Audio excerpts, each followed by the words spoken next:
ত্রিপুরা স্বশাসিত জেলা পরিষদ নির্বাচনের প্রচার পর্ব প্রায় শেষের দিকে।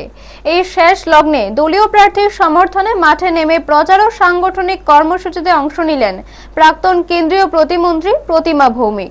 22 কাঠালিয়া মির্জা রাজাপুর কেন্দ্রের বিজেপি মনোনীত প্রার্থী পদ্মলোচন ত্রিপুরার সমর্থনে থলিবাড়িতে মিছিল ও সাংগঠনিক সভার আয়োজন করা হয়।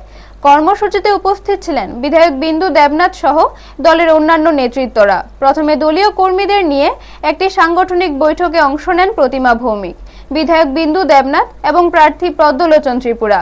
সেখানে নির্বাচনী কৌশল ও প্রচার নিয়ে আলোচনা হয়।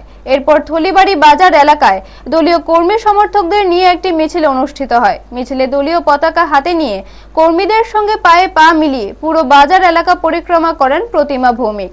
মিছিলকে ঘিরে এলাকায় রাজনৈতিক উচ্ছ্বাস দেখা যায়। মিছিল শেষে সাংবাদিকদের মুখোমুখি হয়ে প্রতিমা ভৌমিক জানান, পশ্চিমবঙ্গে দলীয় কাজে থাকার কারণে কেন্দ্রীয় নেতৃত্ব সম্বিত পাত্রার নির্দেশে তিনি ত্রিপুরায় এসেছেন। দলীয় কর্মীদের মনোবল বাড়াতে সাংগঠনিক সভা ও মিছিলে অংশ নিয়েছেন বলেও তিনি উল্লেখ করেন। তিনি আরও আশা প্রকাশ করেন, বিগত নির্বাচনের মতোই নির্বাচনেও 22 নং কাঠালিয়া মির্জা রাজাপুর কেন্দ্রে বিজেপি মনোনীত প্রার্থী জয়ী হবেন। ব্যুরো রিপোর্ট, নিউজ তৎকাল 24। ভালো হবে আমাদের আগামী 12 তারিখ নির্বাচন। আমি এবং আমার বিধায়ক কলকাতাতে দলের দায়িত্বে রয়েছি। আমাদের সম্বিত পাত্রাজি আমাকে 5 তারিখ বলেছেন যে পরে একদিনের জন্য যদি আসতে পারি তাহলে যাতে আসি, তারপরে সময় করে আজকে আমরা এসেছি।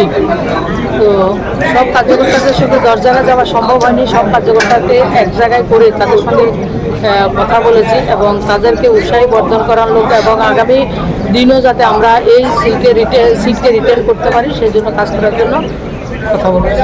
এবার কি